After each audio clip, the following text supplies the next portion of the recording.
So, hey, welcome and thank you. Thanks for joining. But I wrote a book called Now What, and it's the real world advice for graduates. And it's not only for graduates, it's for people in transition too. If you find yourself, you're out of work or you're down in the dumps, read this book. It's very inspirational and there's a lot of advice in it that I've learned from other people throughout the years. Here I am. I graduated WVU, West Virginia University, broadcast journalism major. I got the job of my life. I go to WPLJ in New York. And what do? The first day I show up to work in a plaid sport coat, black pants, and platform disco shoes. I basically got laughed off the floor. But what happened was the general manager and the general sales manager took me out, bought me suits and ties. And I'll never forget that. And the reason I wrote this book was I wasn't shown the way to the real world. And there should be a class that's taught in college to prepare you for the real world. This has helped me in my life, and I know it will help you. If money and resources were no object, write down everything you want out of this life. And then by writing things down, you now made them tangible instead of just talk. I don't care how audacious the idea is, write it down every year at the same time. So like in December, maybe the third week of December, go in a quiet room, go in the library, whatever, and write down all the things you want out of this life. And believe me, I've done this since age 22, and I've checked off so many things that I thought weren't possible. At 22, I wanted to be a general manager of a major market radio station by age 30. I wanted to build my own home, and I wanted to have a 450 SL Mercedes-Benz convertible outside.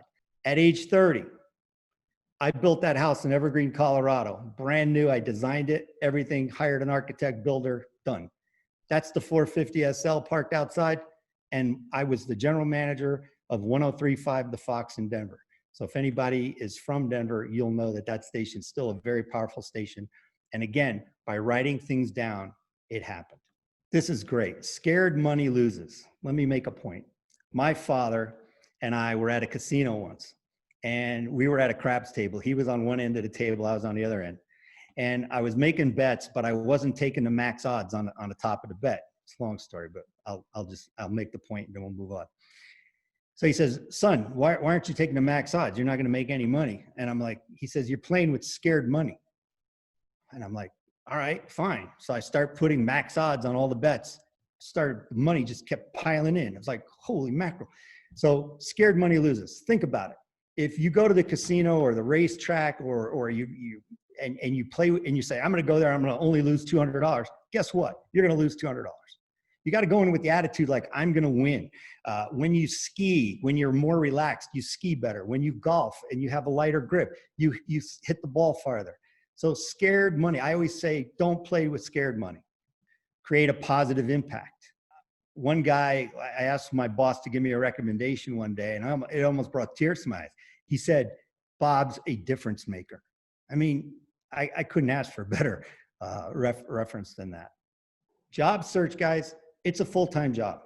I've been out of work many times. I've been fired or I got bought out of a merger or whatever.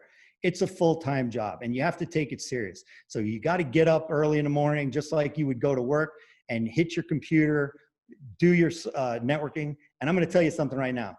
99.9% of every job I've ever gotten was from networking. It wasn't from sending a resume in. It wasn't from anything but finding out who I knew or who could help me get that job. So number one, networking, networking, networking. My daughter said this, and it's true. Don't compare yourself. Connect with people. You know, you don't worry about what the Joneses are doing. Worry about what you're doing. And, you know, anybody that says, I just do this job for the money, that's just such a wrong way to look at it. If you do a great job, the money will follow. And again, there's going to be times where you're going to have to reinvent yourself, maybe more than once. I've reinvented myself 3 or 4 times. You know, I thought I was going to be in the media business my whole life. Well, times change, and I couldn't be happier because this is what I was put on this earth to do, is to go and speak to young people and give back what I've learned.